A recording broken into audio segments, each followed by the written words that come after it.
Good morning, everybody. Good morning. Welcome. And feel free to turn your video on if you too have worn a wonderful Halloween costume today. I'll be honest, I wasn't sure if anyone else would wear one. I was very relieved 15 minutes ago to turn my camera on and see that Jordan also had a costume on. So I feel confident now. I wouldn't have left you hanging. I'm grateful. I can rely on you. Oh man, we've got a lot to cover today. I think it's going to be a good morning. I see Casey in the chat says good morning. I'll go ahead and share screen. I've got a little icebreaker question for us as everybody joins. I think we've got a few housekeeping items we'll cover in just a moment too, but I'll share my screen. Welcome to today's session on strategic countdown. We'll be talking about year-end communication post Colorado Gives Day. So we'll be diving into that because there's a whole lot of revenue at stake even beyond Colorado Gives Day that we want to make sure we are prepared for. So my icebreaker question for today is, what's your best ever Halloween costume? So open up the chat and drop your comments in there, drop your thoughts in there. Jordan, do you have like a favorite all-time Halloween costume? Oh, you're muted.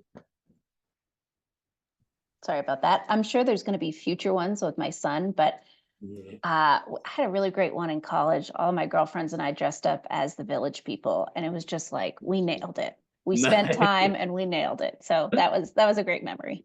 Oh, I love it. I love it. What about you?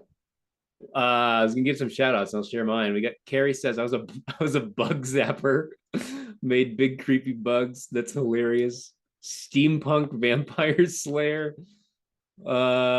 1980s era homemade robot costume. Ooh, Jordan, it sounds like what you're working towards for this year. I hope so.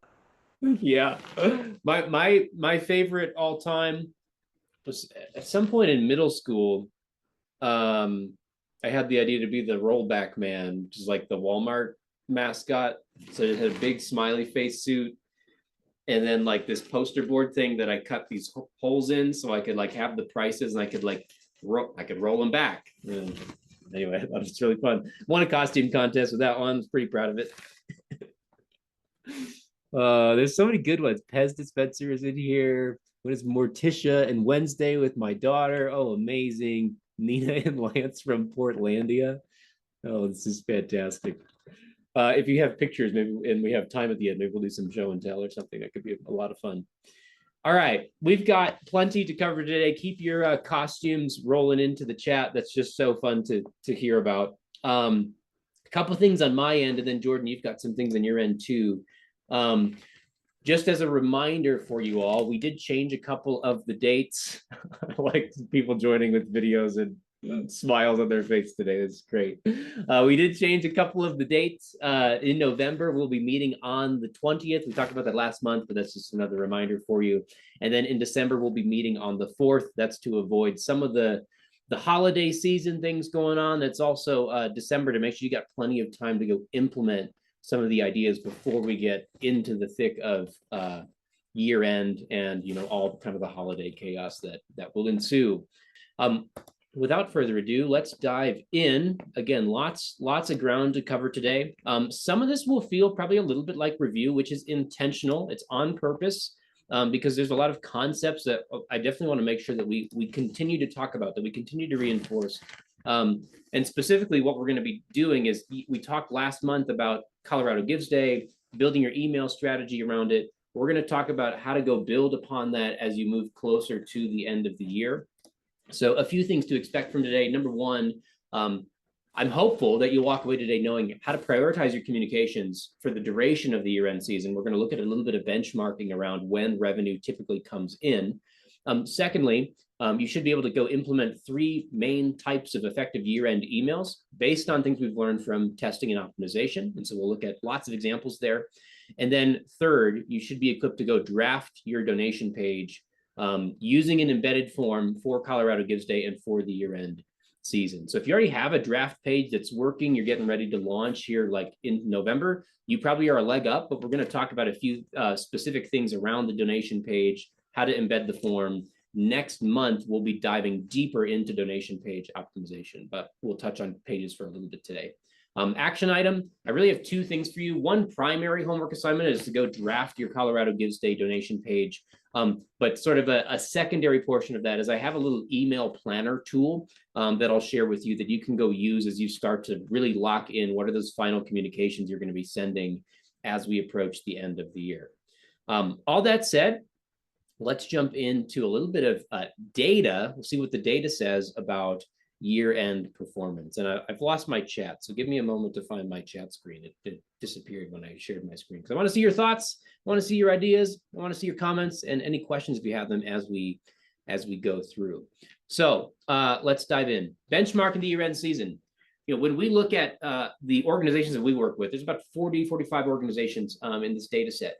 As we're looking at when revenue comes in, specifically online, we spend most of our time working in the digital fundraising space specifically. What we found in 2023 was that 38.7% of online donations, online revenue came in during the last 45 days of the year. And I share this because I mean, a lot of us probably know this, that upwards of 30 to 50% of revenue typically comes in during that year-end window.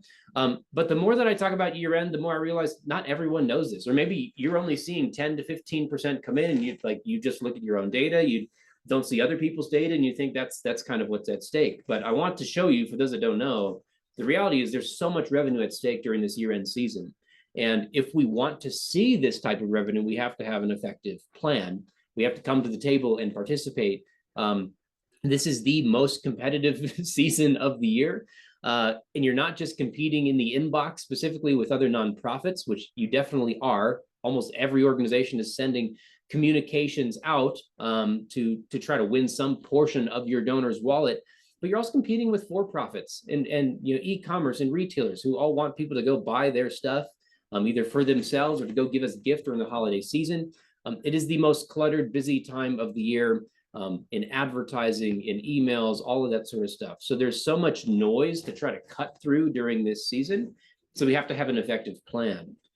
As we've been doing a lot of research in the past year, we've had a whole series of research studies that we've been producing related to donor retention specifically. We made donations as a new donor to about 200 plus organizations at the start of 2023.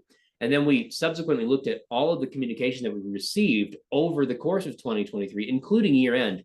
What we found was that during the year end season, 40% of organizations did not send us a single email during the year end window, which we would define from like November 15th through the end of the year.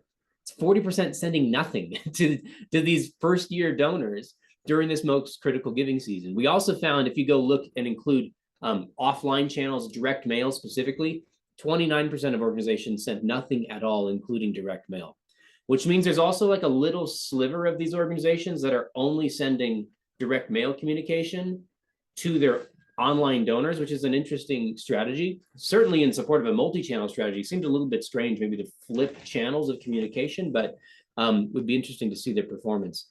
But the point here is that, you know, if we want to see that upwards like 30, 40, 50% of revenue coming in, we can't sit on the sidelines. We have to have an effective plan ready to go. And the next question that I always ask is like, okay, if I need an effective plan, I need to send more communication, I need to be present. When is the most important times to do so? How do I go prioritize my plans? And increasingly so, I continue to hear from organizations, you can let me know if you resonate with this in the chat, organizations who continue to prioritize Giving Tuesday in a really, really significant way.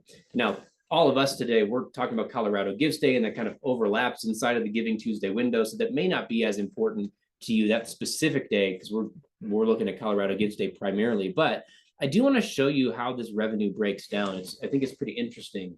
On average, here's what we're seeing. On Giving Tuesday, we see that 5% of online revenue comes in for the year-end season, that 45-day window on Giving Tuesday itself, which is not a small amount of revenue. That's a pretty significant amount of revenue. But it pales in comparison when you look at the end of the year. So if you look specifically at December 31st last year, 2023, we found that 3 times the amount of revenue came in on December 31st compared to Giving Tuesday. So Giving Tuesday continues to grow. There's a lot more revenue coming in year over year over year. It also grows in kind of the hype around it. But it still is only a small sliver compared to what's at stake just on the last day of the year. And if you go look at the last week of the year, not including the 31st, but the 7 days leading up to the 31st, we saw 32% of year-end revenue come in during that week. If you combine that with the last day, so we're saying basically from like the 24th, Christmas Eve through the end of the year, that's 46% of year-end revenue in that 8-day time span. So I share this with you because you're going to see significant revenue coming on Colorado Gives Day. Hopefully, we're going to see more than ever based on the strategies that we're testing and implementing and the ways we're trying to optimize it together. But I don't want you to miss that there's a significant revenue opportunity during that last week of the year. And so we have to have a plan for that as well. What's really interesting to me is looking at the kind of behaviors that many organizations have around these different giving days, because increasingly it seems like organizations and fundraisers are over prioritizing Giving Tuesday, and in many cases, choosing only to send on Giving Tuesday and not during that last week of the year or on December 31st. You have this big pool of organizations that didn't communicate on either of those giving days. You've got this green bar, organizations that send emails on both days, so a healthy amount participating on both days. What's really fascinating to me is these last two, the yellow bar and the blue bar. These are nonprofits who chose one day over the other to send an email. And 88% of those organizations chose to communicate exclusively on Giving Tuesday and forgot about December 31st, despite the significant revenue disparity. So again, I share all this because I want to make sure that as you think about your communication over the course of the rest of the year-end season after Colorado Gives Day is over, that we're making sure we still have a significant plan for how we're going to drive that revenue during the last week. I see lots of comments coming in around Giving Tuesday and things like that. Let's see what y'all are saying. Carrie's asking, should we embed Colorado Gives Day page on our site? Can we, or are they connected? We're going to talk about that towards the end today. But also saying, I felt Giving Tuesday, Colorado Gives were so confusing. Should you do both? Won't people just choose one to donate to? Possibly. Like, it's a very busy, week of the year from Giving Tuesday to Colorado Gives Day. If you were in our session last month, we talked about how you can kind of weave those together by kicking off your Colorado Gives Day campaign before Giving Tuesday starts and using it as sort of a milestone along the way to Colorado Gives Day, but still being able to take advantage of the kind of the natural excitement that there is around giving on Giving Tuesday, but using it as a milestone on the path towards Colorado Gives Day. So there's a lot of data for you, some quick benchmarking on kind of how to prioritize your communications as we get closer to the end of the year. What I want to do next is spend probably the bulk of our time talking about, okay, if revenue is so significant as you approach that last week of the year, how do you go build a cohesive communication plan to make sure that you capitalize on all that revenue opportunity towards the end of the year? So let's dive in. We have this whole resource and a bunch of other year-end resources as well. If you scan that QR code or you go to nextafter.com/year-end, you'll find a ton of different tools, resources, blog posts, that sort of stuff. This tool, we just call it the email timeline. And this breaks down 17 different emails that you can send over the course of the year-end season. This one is not specifically catered to Colorado Gives Day. You can see Giving Tuesday emails in there and that sort of stuff. But specifically looking at the last half of December, there's a lot of different types of emails that you'll see in here that you can go sort of pick and choose to go create your email communication timeline. You'll find in this resource a few different experimented examples and different thoughts on how to go craft some of your appeals potentially more effectively. And today what I want to do is really, we're not going to go through every single one of these emails. You have access to our year-end fundraising course that goes through every one of these in depth with checklists and who to send it from and how to optimize it and examples.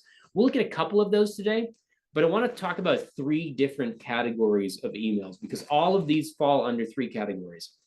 One would be priming and framing emails. Another word for that might be cultivation. The second would be a humanized appeal or a personal donation appeal. And the third are emails that I call closers. And so we're going to talk about those 3 types because it's going to give you a bit of a framework and I think some helpful thinking around how do you craft these different emails over the course of the season? How do you utilize them within the course of your campaign? So let's talk about priming and framing. And when I talk about priming emails, framing emails, I mean, it makes me think of painting. You know, if you're trying to paint a wall, especially if you're trying to paint over a color that exists, you got to prime it first. If you just go throw your next color on top, it's going to take 3, maybe 4 coats to really get it to be the color that you want. But if you prime it, it goes a whole lot faster. It makes the paint color that's going to come next a heck of a lot more effective, or maybe you only need 1 to 2 coats to really get it to the color that you want. So priming is really, really impactful in that case. And the same thing is happening within our year-end campaigns. If we just dive right into our appeals, we may see some results, we may see some donations coming in, and that's great. But if we spend some time priming our donors for the appeal that's going to come later, it's going to make it all the more effective. In the marketing world, in the even like behavioral psychology world, you might define priming like this. It's the process where someone's exposed to a stimulus that influences how they're going to think or how they're going to feel about something later on. And so that's really what we're going to do with a handful of our emails, is start to provide some cultivation content, some different ways of interacting with us. We'll look at a survey email here in just a moment as a means of helping someone get ready for an appeal that's going to come later to make it all the more effective. So one specific example for you is the survey email. You'll find this in our year-end email timeline as an option for you to weave into your campaign. We often will send this email very early on, usually like the week before the US Thanksgiving holiday. This is not an email to just go capture more demographic information about our donors, to understand more about like where they live and how old they are and all that sort of stuff. We're not super interested in that with this email. Really what we're trying to do is this. We're trying to build alignment with our donors. We're trying to get them to lean into us as we're leaning into them. We're trying to help them understand a deeper sense of our value proposition and why they might choose later on to go invest in the cause that we both really care about and are passionate about. I don't want you to ever even consider asking for a donation in this email, because this is not an appeal. This is priming, this is cultivation, and we're going to let cultivation stand on its own. The moment you add a PS, will you also give? It undercuts the whole point of the cultivation. So that's all we're doing in this email, is we're sending a survey. But again, this survey is not specifically about demographic information, all that sort of stuff. I'll show you one example of what this looks like. This is from an organization called Canadian Taxpayers. They do kind of advocacy work around tax policy in Canada. Super exciting stuff. They have a pretty loyal base of followers, people that really care about tax policy, and everybody's got opinions about taxes. No one wants to pay more taxes. And so, so they send out this survey to their donors and potential donors leading up to the year-end season. That's a longer form email that's basically saying, we want to know what you have to say. We want to know what your opinions are. And the whole email, although it's fairly lengthy, is just asking you to do one thing. In the link at the top, it's sending you to a SurveyMonkey survey. In the link at the bottom in the PS, it doesn't say, would you also donate? It sends you straight to the SurveyMonkey survey, trying to get you to do one thing, which is tell us what you think about all these different issues and different policy ideas and things like that. So you click through and you come to the actual survey page. It looks like this. It's 24 questions. It's fairly lengthy. It's not a quick survey. It's all multiple choice. So like the questions themselves are simple in that nature, but it's asking like pretty deep questions about the federal bailout for media outlets. And it's asking all these different things around issues that would be very relevant to their audience specifically, trying to help understand, what are the most important things to you as a donor.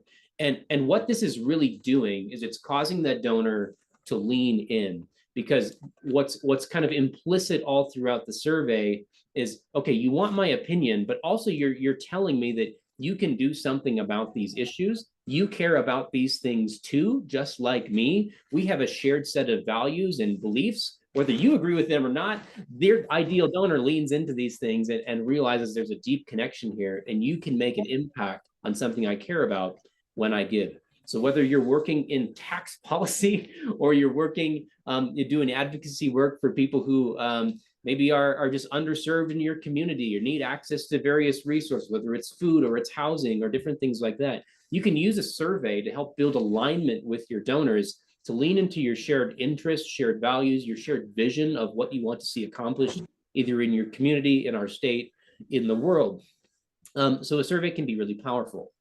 But it doesn't just stop at the survey. So what this organization did is then on the back side of that, they used what we call the instant donation page, which we'll spend a little bit of time talking about in a couple instances today.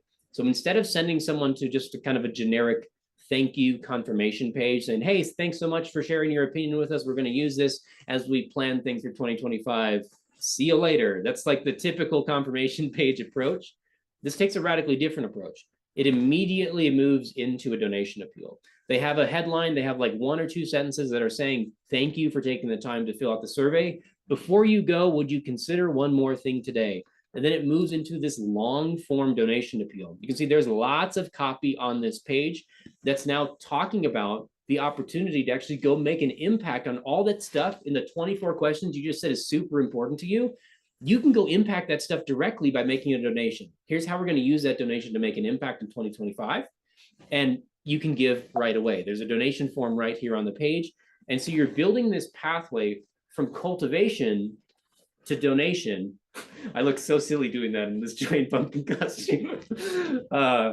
You're building this pathway to a donation without sending more appeals directly in the inbox. You're cultivating, but still giving them a pathway and an opportunity to give. What that model looks like, in case you're a visual learner, as I am, it looks like this. You go send an email, like the survey email. They come to a landing page where they take the survey, or we'll talk about later, a free content offer, maybe like an ebook, or getting access to an online course or training or video series, different things like that. You read about it on the landing page, you fill out the form, you then come to an instant donation page that makes that direct appeal. You can use this model in your survey email. You can use this model in any type of free content offer email, which we'll talk about that one in a moment. You can use this model in advertising. If you're running advertising, specifically trying to acquire new donors, replace email with your ads, you send them to an offer page, and then on the back side of that is an instant donation page. So you can like rinse and repeat this model in a lot of different ways, but it's a pathway, again, to not send more appeals, but to lead with cultivation and walk someone down this path towards ultimately giving. So there's one example for you of a survey email that is one of those priming emails, getting people ready for an appeal that's going to come later. The Thanksgiving email, whether you celebrate this holiday or not, the whole point around this email is to just show gratitude. And that's really what we're trying to do in this second priming email. We're trying to thank our donors and our subscribers, even if they've never given, but they're following us, they're supporting us by staying connected with the cause. Maybe they just haven't given yet. We want to show them gratitude for how they are supporting us throughout the year. We don't want to ask for money in this email. So I recommended last month that we weave this email directly into your Colorado Gives Day email timeline. Then again, we're not asking for money with it. We're trying to lead with cultivation so that the appeal that does come later is going to be that much more effective.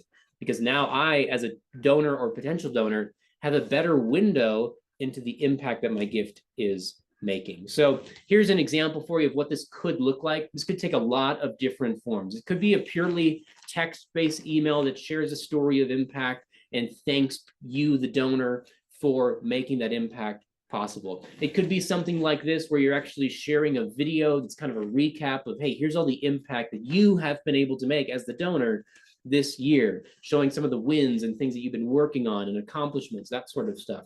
But ultimately, we're saying thank you. We're giving the donor credit for the work or the subscriber credit for the work, and we are not asking for money in this email. Let cultivation be cultivation. Otherwise, you're kind of taking out the whole point of the email, which is just purely to show gratitude.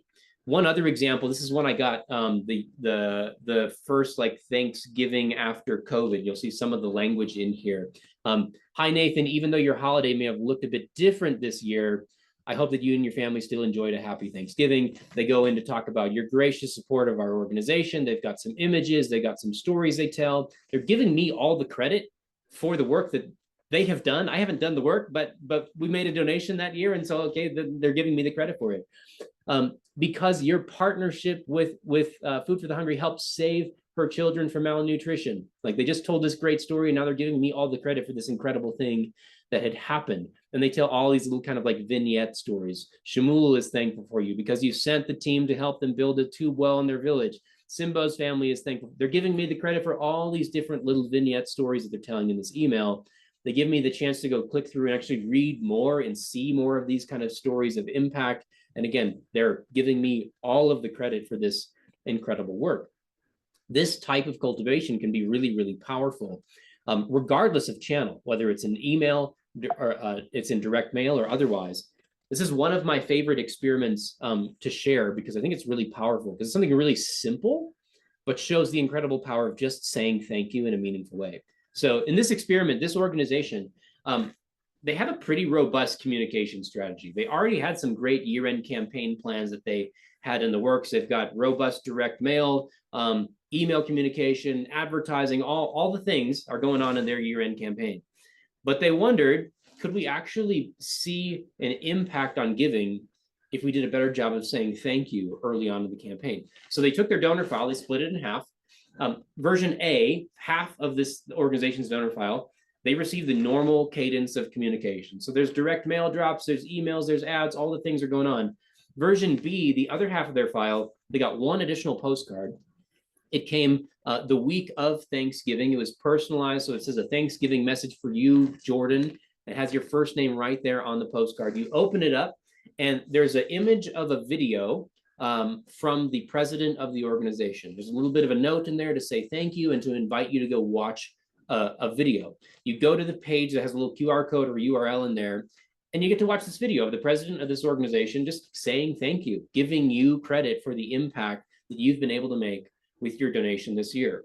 There was an opportunity to give on that page as well. They didn't see a ton of revenue come from it, and that wasn't the point. They weren't expecting a ton of revenue from it. They're just trying to say thank you. And at the end of the year-end season, after they looked back at all of the data from the two different groups, version A and version B, they found that the people that received this postcard were 204% more likely to actually give during the year-end season because they had been properly thanked, cultivated, and primed for the appeals that were going to come later in the year-end season. It made the appeal when it actually landed, either in their mailbox or in their inbox, all the more impactful because they had a better window and a lens into the impact that their gift had made and would be making when they give again. So that is the power of cultivation during the year-end season. I'll share one more of these priming emails with you, similar to the survey email, but I want to show you how this can work in a few different formats. We call this the free offer email, or maybe call it the content offer email.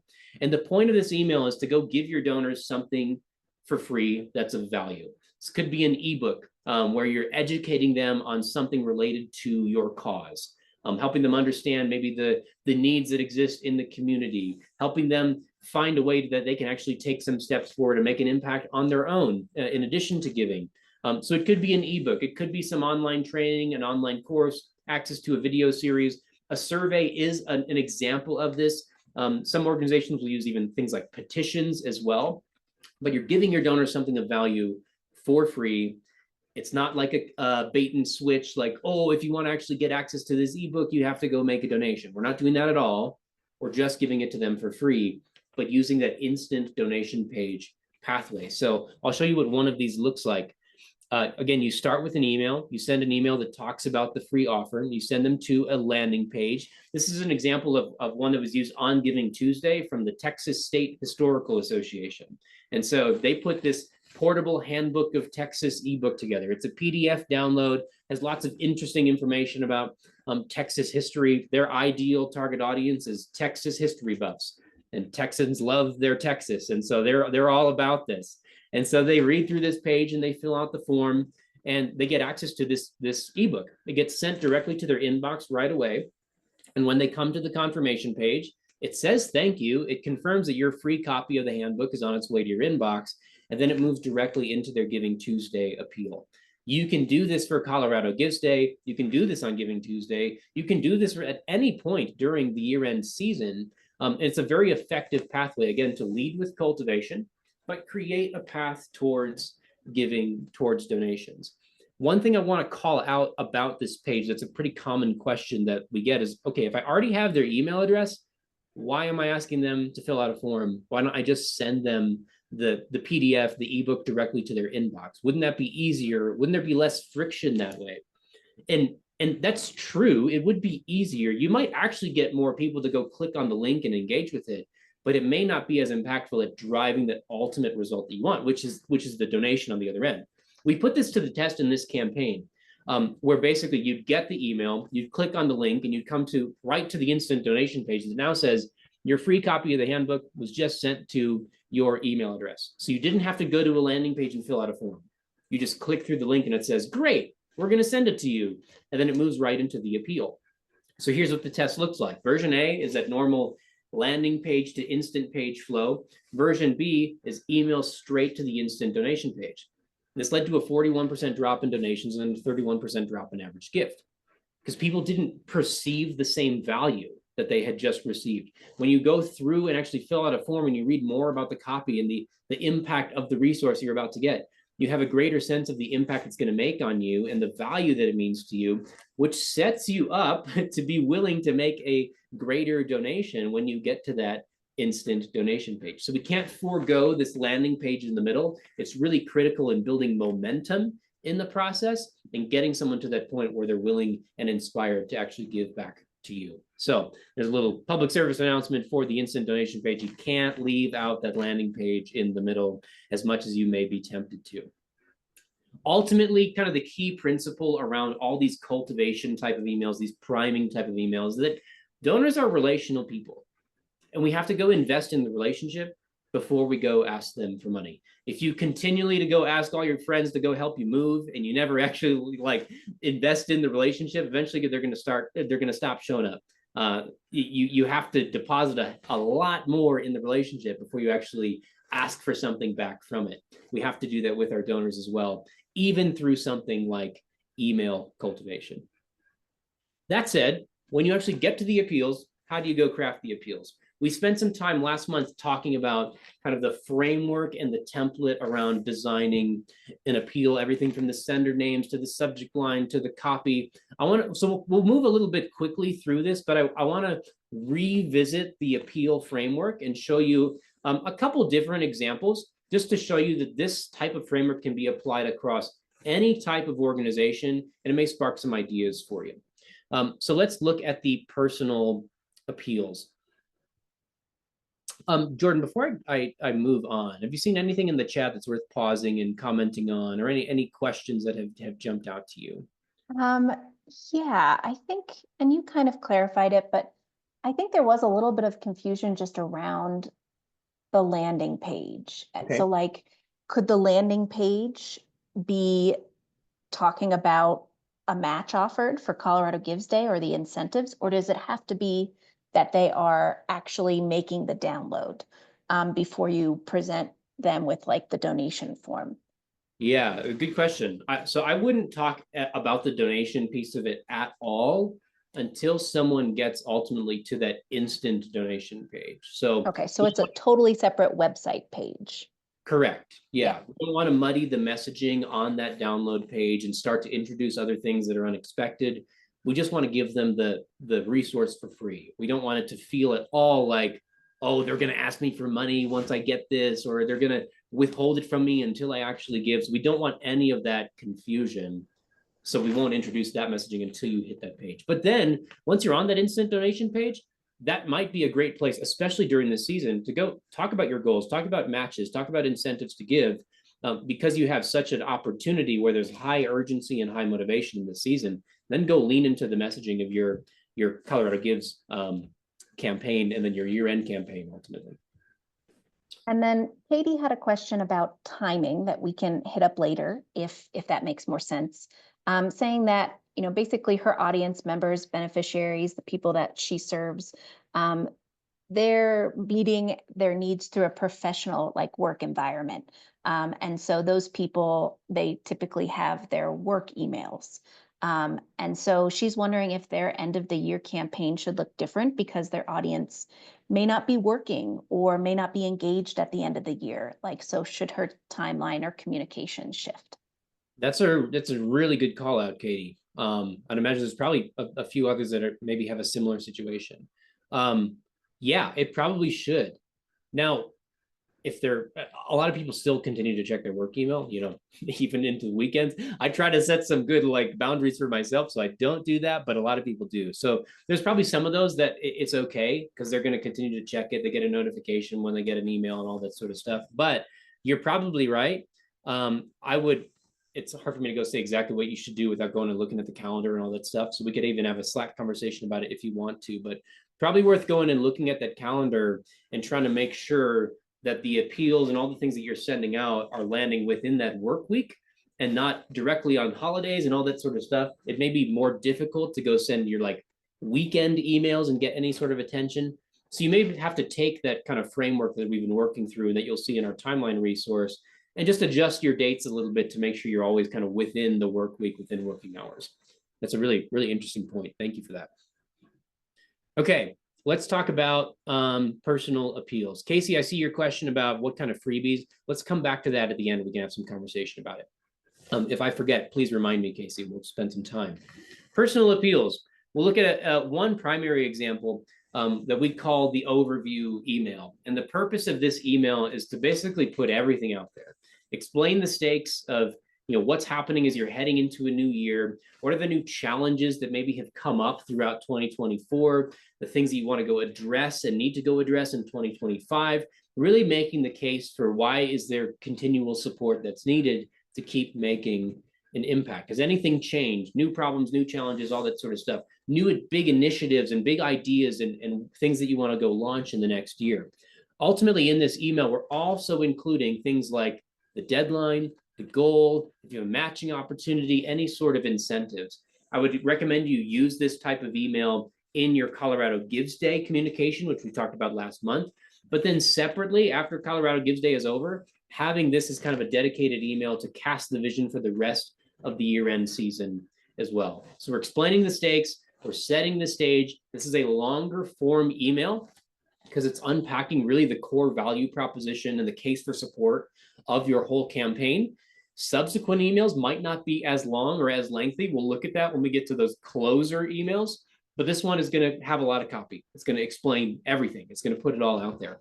Here's what it can look like. It's an older email from Oxfam, but I like it because it follows this framework that we've been talking about, and good copywriting stands the test of time. So I'm not worried about that. You can see the year in there is 2017. So this is an example I've come back to many, many times, and I think it's really good. Always room to optimize, but the framework is here. At the top here, they talk about ultimately what is the problem. If there's no problem to solve, there's no reason to give. We've chatted about that a few times. But read some of this copy with me. It says UN agencies have just announced that the number of hungry people in the world has increased for the first time this century. That's a huge problem right off the bat. In one sentence, they're defining what the problem is. And then they give some examples to paint in between the lines and to kind of give you some more, to enrich the picture here. We're witnessing it we're witnessing it firsthand. Right now, 7 million people are on the brink of famine in Yemen. In South Sudan, millions more people are preparing for what's being called the hungriest start to a year on record there. Huge macro level problem they're defining in this overview email, setting the stage for the entire campaign. They move on and they start to talk about the solution. They could probably do more to go unpack this, but in emergency zones around the world, there's dire need for supplies, safe sanitation, and clean water. These are the things that are most important. Now, as a donor that if you give $50, you can't go solve all the needs of these emergency zones around the world. Your $100 donation isn't going to go provide clean water for an entire community. So they've got to go bring it down to like, what's your impact as the donor? And they start to do that here. We need your support to help people survive these crises, to ensure we can keep successful poverty fighting efforts in more than 90 countries going strong. The only way we can do both is with your help. They could probably do more to unpack what a $50 gift does, what a $100 gift does, that sort of stuff to bring it even more down to earth. But you see kind of the framework is there. And then after that, they move into the call to action, including a little bit of incentive. Now, their main incentive that they're leaning into here is that your gift is tax deductible. That's not always the best incentive in the world because every donation is tax deductible by and large. So we could all use that same incentive. It's not very unique. But it might be a lever that you can pull in addition to urgency around deadlines, specific goals, that sort of thing. Other incentives, again, to consider is a matching opportunity, which again, if you go embed your donation page, your donation form, you'll get some matching money to use. Countdown clocks to drive urgency. Is there sort of a free gift, a free thank you gift that you can give away with the donation? Sometimes even having what we'd call a threshold-based premium. So you will send you this book or this resource or this gift when you give $75 or more. So it's kind of a threshold to get to the incentive. These are all different types of things that you can use, but you can see they're leaning into some form of incentive here. And then ultimately making a clear call to action, asking you to help reach our $3.5 million goal with your gift. They're not asking you to stand with them. They're not using vague language like just support us this season. They're not saying things like that. They're clearly asking you to make a gift. And we talked about that last month, the impact and the importance of clearly asking someone to take the right next step. They're not asking you to go solve the entire problem. They're asking you to give. That's the right next step for the donor to take. We looked at this email, but again, to just kind of refresh our memories, the impact of sending these types of emails that use less design, but take this more humanized approach to the copy and to the actual design. We're not trying to send a bunch of marketing emails. We're trying to send emails that resonate with a human being on the other end, because people give to people, not to clever marketing, not to email machines. They give to people that they know and trust. Again, removing all of that design elements led to a 29% increase in donations. And we see this type of lift almost every single time we run this experiment. I want to show you this example because I'm a Star Wars nerd. B, I think it's fun to see. I'm a Star Wars nerd. B, it's fun. C, and really most importantly, I want you to see that you can apply this framework to any organization, including the fictional organization of the Rebel Alliance. So this framework doesn't just apply to Oxfam. It doesn't just apply to international relief organizations, but you can use these different problem solution impact components in any context. So for those that haven't seen Star Wars, brief overview, the Rebel Alliance is trying to take down the Galactic Empire. And I imagine they probably have to have a pretty strong fundraising team, fundraising leadership, because there's a lot of money that's needed in order to build starships and go blow up the Death Star. So I imagine that they probably send out appeals that read and sound something like this. First, defining the problem. It's a dark time. They're using personalization. Insert first name here. The Death Star has been destroyed, but Imperial troops have driven the rebel forces from their hidden base and pursued them across the galaxy. There's innocent civilians across the galaxy that are being enslaved by the Empire. The Empire is killing millions of life forms. Huge galactic level problem. You can do this too in your organization. What's the ultimate problem that you're trying to solve? We have to be able to unpack that and first establish that before we move into actually asking someone for a gift. The solution, there's still reason for hope. The Rebel Alliance is preparing an all-out assault on the second Death Star. They're casting the vision of what they're going to do in 2025. They're trying to show you, here's the next step. Here's the next initiative. This is why you should continue to support. The work isn't done just because we blew up the first Death Star. There's a lot more work that needs to be done. But also, as a donor, your $50 gift, your $100 gift isn't going to go take down the next Death Star. So we've got to move towards their level of impact. How does my donation actually meaningfully make a difference? And so you can break it down with things like this. Your gift will help provide blasters, food, fuel, critical equipment to help us go blast through the Starfleet. Help them understand what are those concrete things that your gift is actually going to do in support of that bigger solution to the galactic level problem. We have to help them see that my investment is making a meaningful and significant difference. It's not just a drop in the bucket, but it's actually doing something meaningful. You can throw in lots of different types of incentives. The Rebel Alliance might do something like this. When you donate 100 credits, we'll give you a free piece of the first Death Star as a commemorative token and reminder of your role in the fight to save the galaxy. So you can do things like that. Add in these additional little incentives.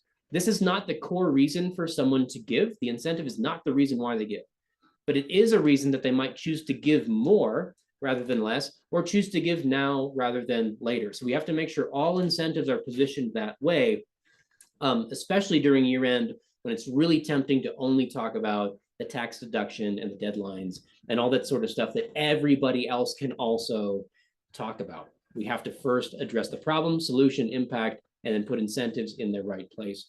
Ultimately, again, that call to action needs to be clear. It needs to ask people to take the right next step. We're not asking the donor to go blow up the Death Star themselves. We're not asking them to stand with us. We're asking them to make a donation. That's the right next step for them to make an impact. Signed by a human being, the proper advocate for the Rebel Alliance. Sign all your emails, send all your emails from an actual human being. Develop that personal one-to-one relationship.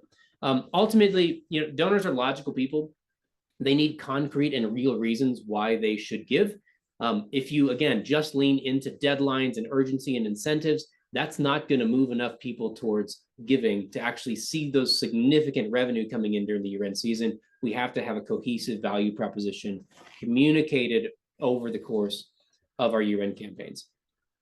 All right, let's talk about closers. I'm conscious of time, so I won't spend too long talking about Bobby Jenks and the 2005 Chicago White Sox. It's the one year I really cared about baseball. I decided at the beginning of that year, you know what, I'm going to pick a team. I'm going to get into the MLB. My grandpa was a huge White Sox fan, and so I chose the White Sox. Just so happened that they won the World Series that year. It was amazing. It was like, it's been a downward slide since then, so I tuned out immediately. So call me a fair weather fan, that's fine. Bobby Jenks was one of their closing pitchers on that run to the World Series. And it was always exciting when you saw Ozzie Guillen would walk out to the mound, and he'd have a conversation with the pitchers out there, and he'd look back at the bullpen, and he'd call for the big guy, and he'd do this, and you knew who he was talking about. Bobby Jenks was going to come out, and he was going to close that game out. If you put Bobby Jenks in at the beginning of the game, he might strike some people out because he's throwing 100-mile-an-hour fastballs, striking lots of people out, but his arm's going to get tired real quick, and he's not going to be all that effective by inning 2. So you don't put a closing pitcher in at the start of the game. You put him in to close the thing out. In the same way, these closer emails that we're going to look at, you cannot send them at the start of your campaign. They only are effective at the end when urgency is high. So keep that in mind as we look at these. You can't just recycle these for every single email you send. They specifically work towards the very end. Closer email number 1 is the deadline email. What we want to do is remind donors of the impending deadline that's coming up without rehashing all the reasons why someone should give. You can give some ideas and reminders around the value proposition, the reason to give, but you don't need to go write the super long form appeal. You already addressed that in your overview email. Hopefully you've been unpacking the value proposition and all your different priming emails that are going out. And now it's time to make sure that they're reminded of the deadline without rehashing everything. Here's one example from Special Olympics that I like, because everything in this email is doing one of two things. It's either increasing urgency or it's leaning into incentives. So I'll highlight almost everything in this email. All the red stuff here is leaning into urgency. Donate before midnight tomorrow. You have this giant countdown clock. Give now, give now, give now. Give before midnight tomorrow. All of that is lifting urgency and helping people understand, oh man, if I want to get my gift in, I need to do it now. I am not going to remember before midnight tomorrow. I've got to click through and go give my gift. And on top of that, they're also leaning into the incentives. Your gift is tripled, triple the support, triple the joy, triple, 3 times as many, 3 times as many, 3 times as many. Look at the little URL down there. It's even in the name of the URL, specialolympics.org/triple your gift. This entire email is incentive and urgency. There's reminders of the impact. There's reminders of the value proposition, getting access to healthcare that they need and deserve, stepping off the sideline, feeling the rush of taking the field for a big game, living in a unified world without discrimination. These are all things that they're working towards, but they're not unpacking everything in a ton of depth. This is a closer email driving incentive and urgency.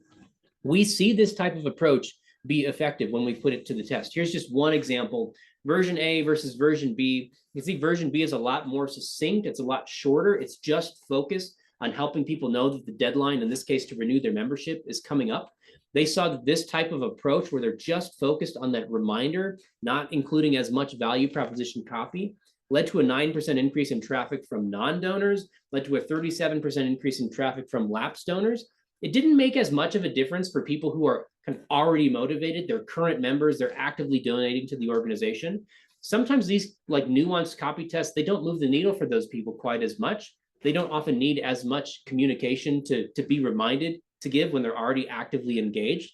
But for those new people, the subscribers who haven't given yet, maybe those first-time donors, people who gave a couple years ago, they haven't given in a couple years, this type of approach might lead more of them to actually click through and ultimately give. So that's kind of one note on these deadline emails. The closer number 2 email, I call the reminder. And that's really all it is. It's simply a personal reminder to make sure that they didn't miss the deadline email that you just sent. So when it comes to like day of December 31st, you might send that deadline email in the morning, and you might send this reminder email in the evening. And the way to actually approach this email is not writing something brand new. It's actually using what we call a forward style email. So I'll show you one example of this. This is a good one. Again, it's kind of an older example, but I really like it because it's very simple. Right at the top, it says, Pam, just wanted to send you a quick note to make sure you receive this email. I don't want you to miss out on the chance to double your gift. Double your gift is linked, so you can click through and you go give your gift. But down below, they include the original email that they sent earlier that morning. Just hours left to double your gift. It's got a little bit more copy. Today's the last chance. Will you help children and families? Please, while there's still time, click here and give. There's a little bit more copy. Again, it's not rehashing the entire value proposition, but now this reminder email is just, it's forwarding the original one and sending a kind reminder. We use this tactic a lot and we've put it to the test. Here's one example of that where version A is a standard sort of resend of the email. You know, they had sent an email out. For those that hadn't responded yet, they said, well, what if we just resend it to them and try to rehash all the reasons to say yes and to give, and we'll see what sticks. Can we get more people to give this way? But they tested a different approach, which was adding a friendly reminder note at the top, kind of recapping a few things, giving a link right there. And then down below, you have the original email included. It's the same type of approach that you and I would have in the inbox if you sent me something and I hadn't gotten back to you in a little bit. You're not rewriting a brand new email and recapping all the details. You're going to go in your inbox, you're going to hit reply, and you're going to say, hey, Nathan, I haven't heard from you on this. And it's going to include the whole thread down below. It's the same type of behavior that we have naturally in the inbox that we're recreating in our own fundraising communication. This led to a 266% increase in donations. So that's what's possible when we use these kind of humanized tactics in the inbox. The principle to remember here is this, that donors are busy people. They may have read every single one of your emails, and every time they read one, they said, oh, I'm definitely going to give, but I have something going on. I got to run out the door. I got to go do this, that, and the other thing, and they just weren't ready to give at the moment. They might just need a kind reminder. And so we can give that to them in the form of these closer emails. So the playbook for you here, send cultivating emails, send those priming emails to prep people for the appeals that are going to come later. Make sure when you send those appeals that they're personal, that they're humanized, that they're logical. They give those clear reasons why someone should give. They're not just incentives, but you unpack the problem, solution, the impact. And then ultimately, again, send those clear reminders to give now and communicate authentically like a human throughout. A tool that I put together for you is this year-end email planner. If you scan that QR code, and I'll leave it up for a moment for you to go scan that, and we can link it up in Slack as well. I've basically listed out every single one of those emails that's on our email timeline resource, categorize them by type, whether it's cultivation or it's those appeals or it's those closers. I've given you a few details about the different types of emails to give you some ideas as you're putting them together. And then you can go through in this list and say, okay, yes, I want to include this one, or no, we're not going to do this one. Adjust your send dates. So this should be kind of your guide. You can use this as a guide for you as you're planning out the communication you're going to send over the remainder of the season. And it includes that same plan we talked about last month related to Colorado Gives Day. So all those emails are baked into this as well. So feel free to use that as much as it's helpful for you as you get your final year-end plans put together. Jennifer, I see your question.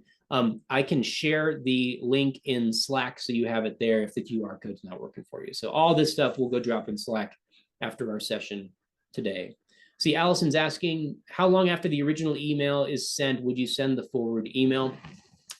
Those last two closer emails, I would send that morning of December 31st, and I'd send the second one, the reminder, the evening of December 31st.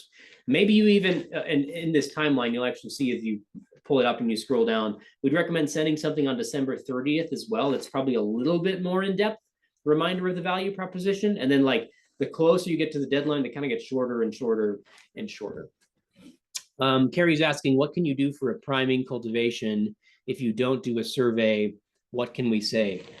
Go check this tool out, Carrie, because it has a bunch of different options related to cultivation that you can go use. But you know, in terms of like the free offer thing. It can be ebooks, it could be access to a video series, or maybe that's something you drip out over email. It could be a petition. I don't know exactly your context, but though hopefully those are helpful ideas. But work through this resource because it might give you some other ideas on what you can do for priming. Kathleen, yes, this does align with the schedule that Colorado Gives suggests. So Jordan shared that timeline with me, and I kind of built our timeline around it, not to replace anything, but to add to it. So you'll see more in here than you see in that tool related to the emails specifically, but it shouldn't be contradictory to anything that you see in that resource. All right, a quick word on donation pages as we start to wrap up, and then we'll have some good time for questions and all that sort of stuff. So here's where I want to land today. As we think about our donation pages, actually, let me know in the chat for a moment. How many of you already have your donation page put together for Colorado Gives Day? You can just jump in there and say, I've got it ready, or yes, I'm ready to go. Donation page is ready. Let me know. I see Tara says about 25%. I assume that means 25% of your page is ready to go. Almost there. Aaron says ready to go. Katie's mostly ready. Y'all are ahead of the game. This is awesome. This is really exciting. What I want to show you today is if you're not using the embedded donation form, there's good reason to. So I'll show you this. This is kind of the standard coloradogives.org donation page. You can go tweak lots of different things on here, but I just grabbed one example. This is the standard looking page. Now, as we look at year-end pages, I want to show you a quick experiment example. One that I think holistically tests what is kind of our standard year-end donation page template. There's lots of other things that can be tweaked and tested around it, but this is a good starting place experiment where version A is their main donation page. And so they were sending kind of all of their traffic, just dropping them on the main donation page. It's pretty generic. You can see there's a headline there, and then it drops them straight into the form. Looks fairly similar in nature to this page that we just looked at. Yes, there's lots of stylistic differences, but the same kind of core ingredients are there. There's a navigation at the top, headline, a little bit of imagery right into the form. Version B, what they tested is a dedicated year-end donation page. The form is exactly the same on this page, but now it has a more in-depth headline. It's using countdown clocks. There's a lot more copy on this page. You got a progress bar on there. The navigation is gone. There's a lot of different elements that are moving around. I'll show you the full page here. The form, again, is the same, but now it's pushed way down the page after all this significant value proposition copy.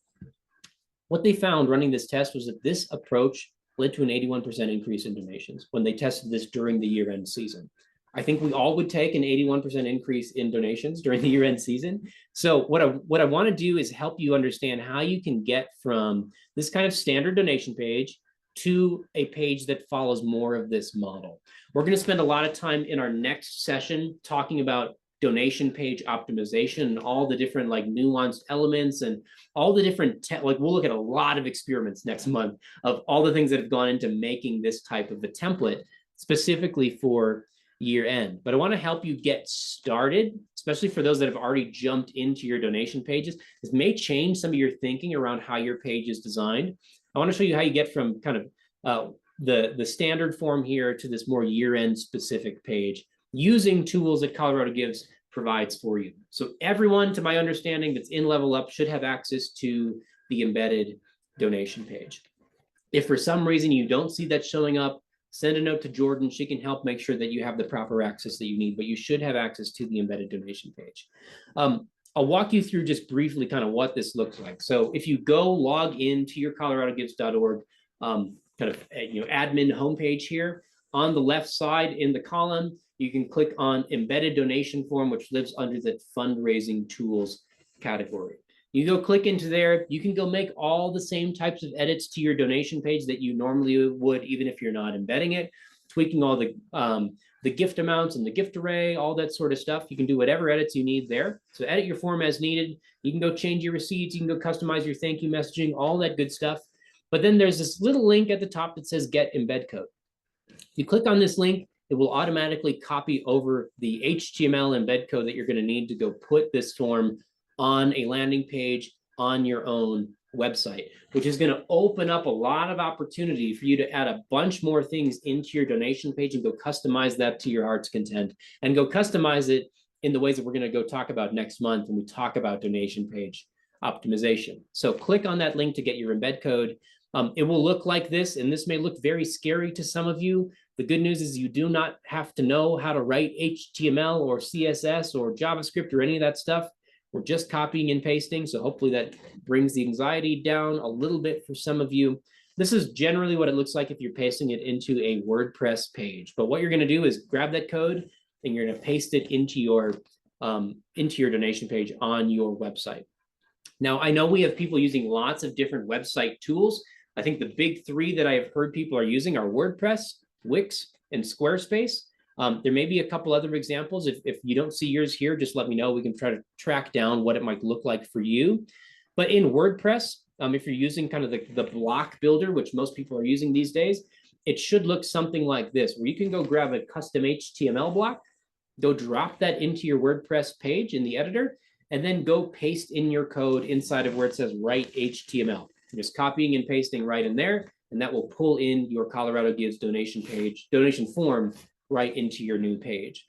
If you're using Wix, which I know a handful of people are, when you're editing your page and you go to add an element, go to embed code, embed HTML, and then you can paste your embedded donation form code right in there, and then move it around the page wherever you need to place it.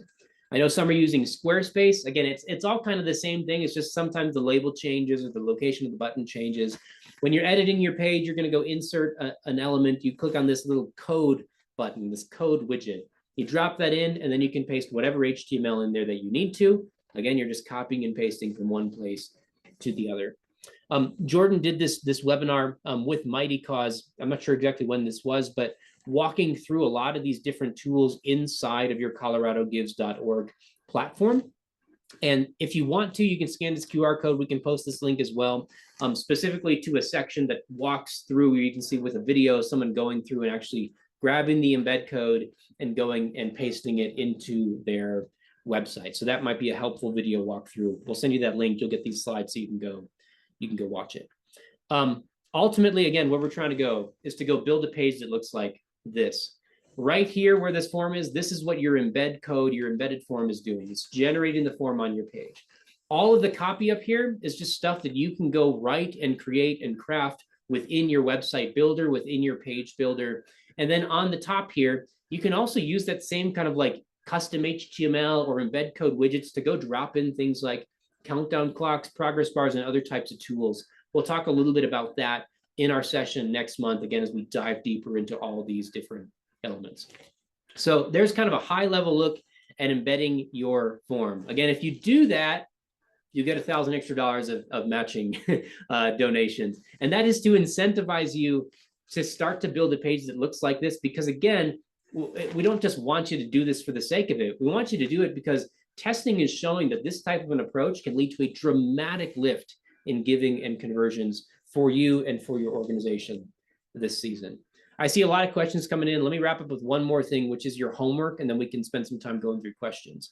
Your homework is to do what we just said, is to go, if you haven't already, go draft a donation page on your website, whether it's Wix, Squarespace, WordPress, or something else. Go create a draft page, start to put your headline in there, start to work on your copy. It doesn't have to be perfect. You can always optimize it, but start to put those basic ingredients in there, and then make sure that you get your donation form embedded on that page.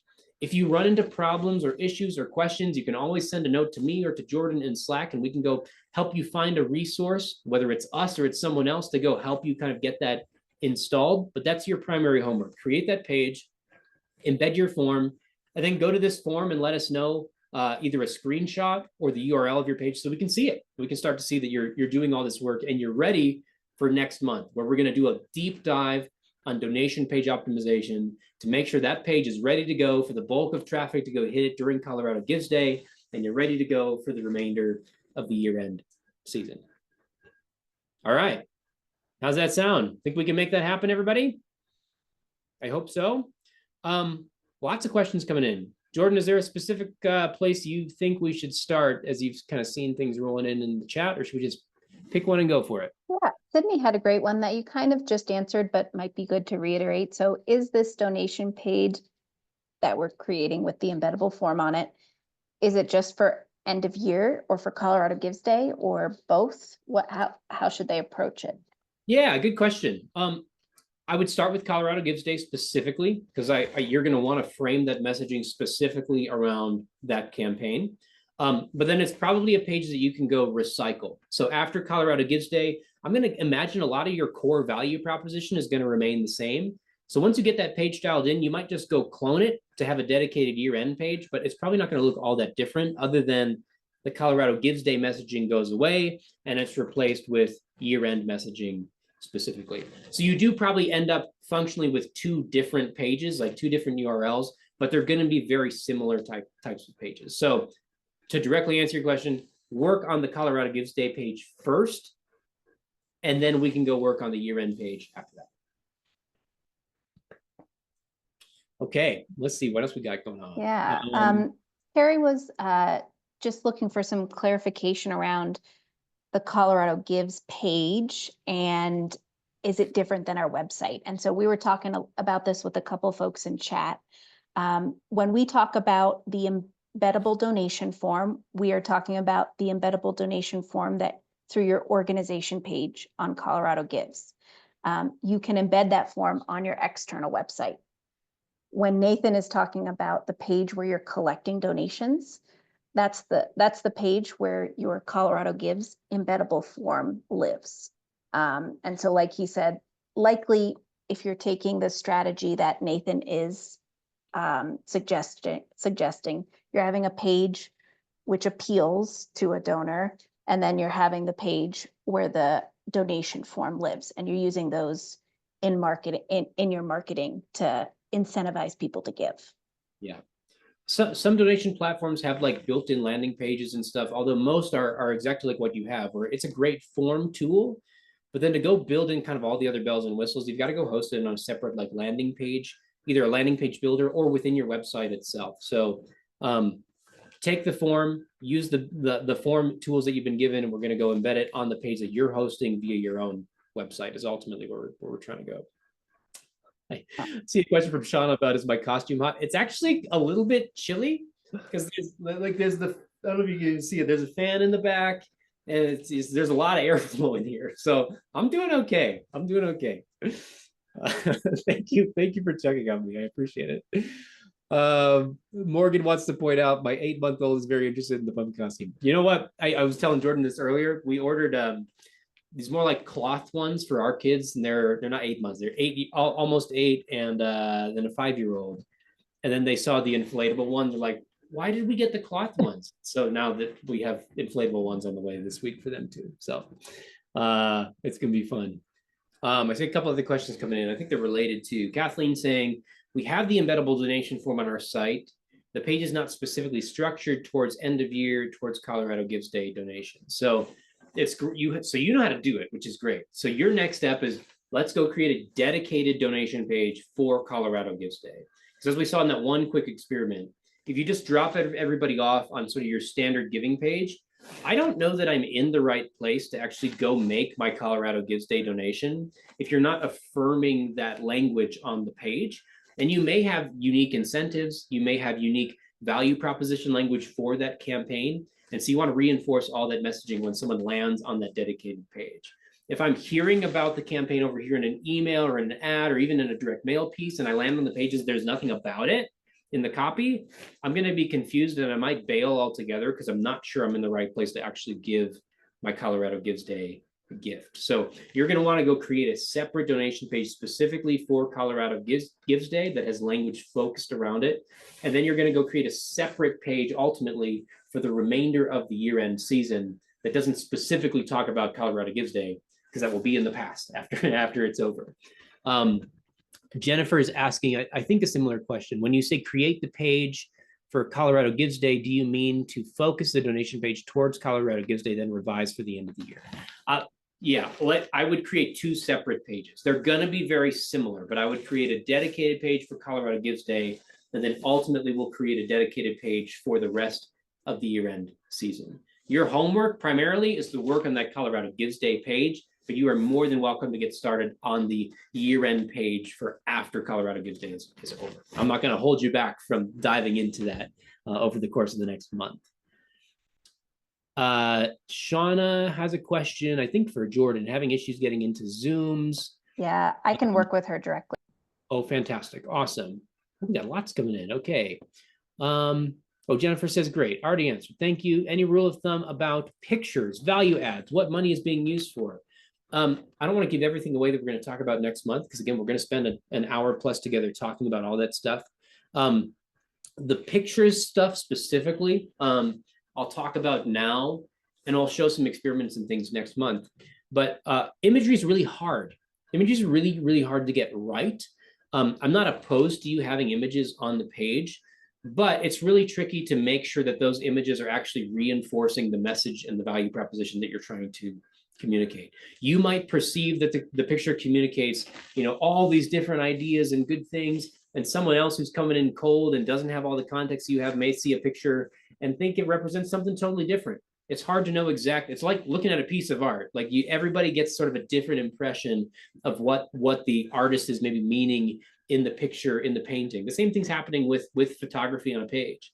How do you know that the words in your head that are going off, the emotions and things you feel when you see the picture, are the same as what your donor is going to feel as well? So you have to test into those things to make sure you get them right, because it's really, really easy to get them wrong and actually harm results. We normally default to not having them and then testing our way into them.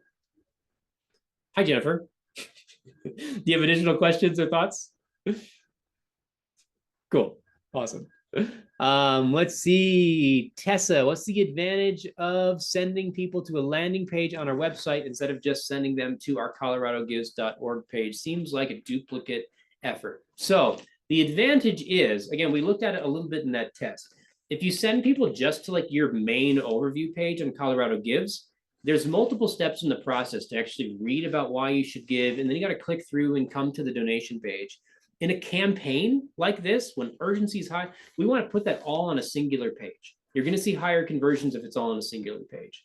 The giving form on coloradogives.org doesn't allow you for additional copy and things on the form page itself, which is why we're going to go host, or we're going to go embed the form on our website, so we have greater control over the copy, over the messaging, and all the other little things we're going to want to optimize about the page. Hopefully that helps. Okay, Elizabeth, we can only build one Colorado Gives form. So the form is the same, but our website page copy is different. What makes them different? Is that true, Jordan? Can you confirm or deny that? Just one form. It can be, I believe it can be embedded on multiple pages. So you do have that, but yes, you're customizing the form one time. You're building, as Nathan is explaining, the content around it to be different on the web page itself. So that is then the advantage of using the embed. Another advantage is it lets you go customize the page for all the different places you're going to make an appeal, even when you can only use one form through the form builder tool. Thanks, Jess, for loving the costumes. And let's see, Carrie's asking, sorry to keep asking. It's okay to keep asking. I want to get to the point of clarity more than anything. Colorado Gives has a page for donations. Do we create a page on our website that have a link to that page? No, I would create a dedicated page on your website that is going to include all your copy about why someone should give, and it's going to include your form. So when you send an email, you're sending one link that sends you to the page that has all the information and the form directly on it. And Carrie, I'm happy to take it offline too and try to clarify some things if need be as well. All right. Any other final questions before we wrap up here? I see some thank yous and all that stuff coming in, which is great. Thank you to all of you for spending another hour plus, close to hour and a half with us to talk about how we can optimize giving. Hopefully these keep being helpful for you. I'll post the homework in Slack. I'll post some of these resources in Slack as well, so you have access to them. Yeah, so thank you for a great session today. Thanks for being so participative and asking lots of questions and trying to get lots of clarity on these things. They're really important. They're really critical as we get to this high urgency giving season. If you have additional questions, go send me a note in Slack. And again, I try to get in there every couple of days and respond to people and answer questions. So I'd be happy to do that for you if you've got additional follow-up questions as you start to work through some of these things in your broader year-end communications. Jordan, any parting words from you? No, just thank you guys so much. I really resonated with the thank you portion of this webinar, because that is what we hear all the time from donors. Like, we didn't hear from the nonprofit.